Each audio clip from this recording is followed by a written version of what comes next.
Hello, and a massive welcome to all you amazing Kent Business College apprentices. Today, we're not just going through another module. Nope, we are setting off on a real expedition. We are going to conquer one of the biggest, most important peaks of your entire apprenticeship. So let me ask you, are you ready? Are you ready to climb your biggest mountain yet? Because mastering Behaviour B1, well, it's exactly like a mountain climb. It takes preparation, it takes the right gear, and it takes a whole lot of grit.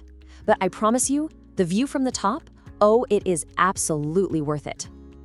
You can think of Behaviour B1 as your final summit. This isn't just about ticking a box. This is the ultimate test of your ability to be tenacious, to be driven, and to see every single project through to the very end, no matter what. You know, this is the stuff that separates a good marketing executive from a truly great one. Okay, so let's dive in. Before you even think about starting a climb, you've got to pack your gear, right? I mean, you wouldn't try to climb Everest in a pair of flip-flops, and it's the exact same for B1.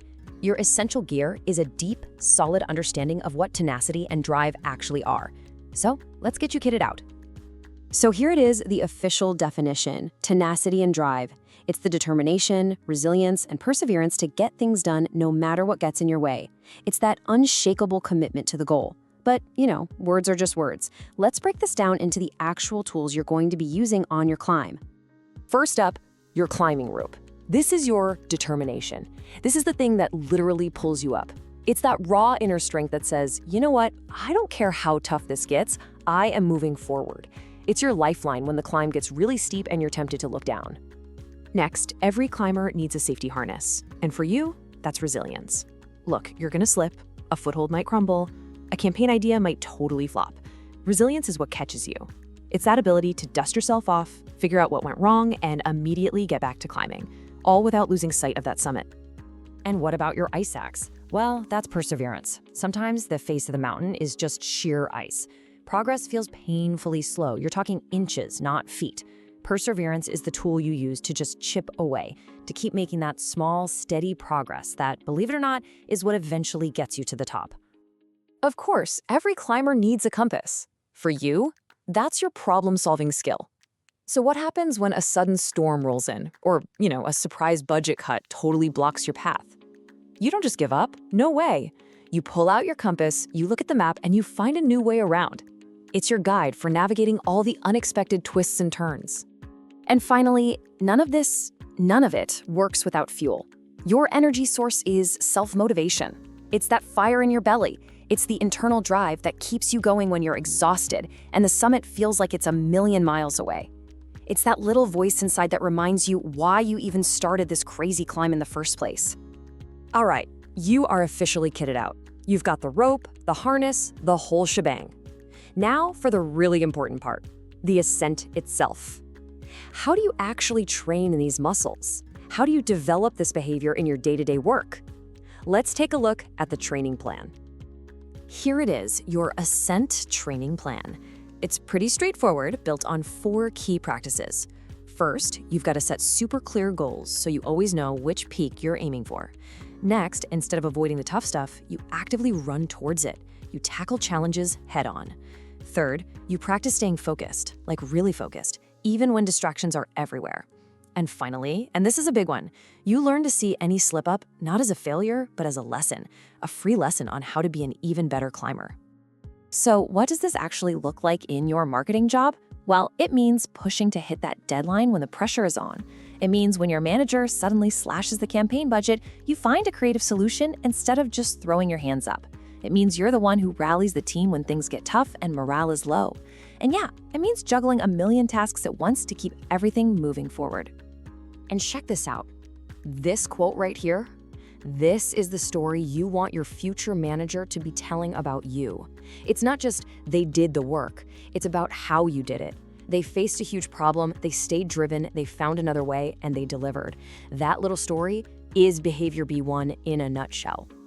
So, you're making the climb, you're building the skills, but for your apprenticeship, you have to prove it. You have to show your work.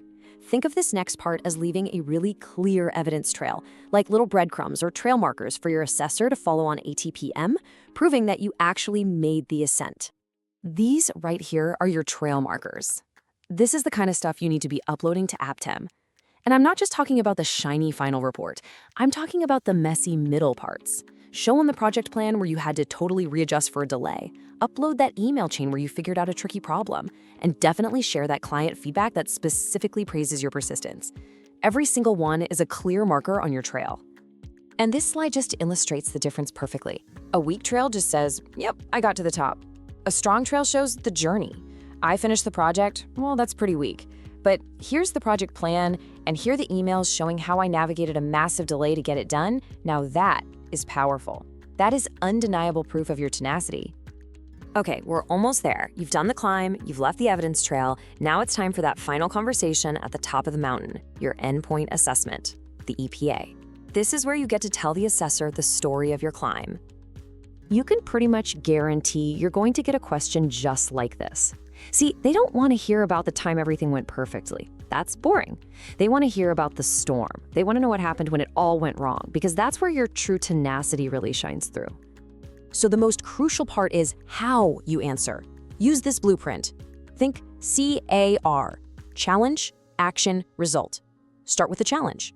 Our main supplier for the event dropped out at the last minute. Then describe your action. So I immediately researched 3 alternatives, negotiated a new contract within hours, and coordinated with the team to adjust our timeline. And finally, the result. Because of that, we only had a 1-day delay and delivered the campaign to a really happy client. Boom. It's a perfect, powerful story. And when you're telling that story, this is exactly what the assessors are listening for. 1. Autonomy. Did you wait for someone to tell you what to do, or did you take charge? 2. Consistency. Can you show this isn't just a one-time thing? And 3. Real-world application. Is your story grounded in the actual reality of your marketing job? If you can hit these 3 points, you've officially conquered the summit. So there you have it. You have the gear, you have the training plan, and you have the map to the summit. You are fully 100% equipped to conquer Behaviour B1. The only question left is, once you're standing at the top of this mountain, what's your next summit going to be? Thanks for joining me on this explainer. Now go start your climb.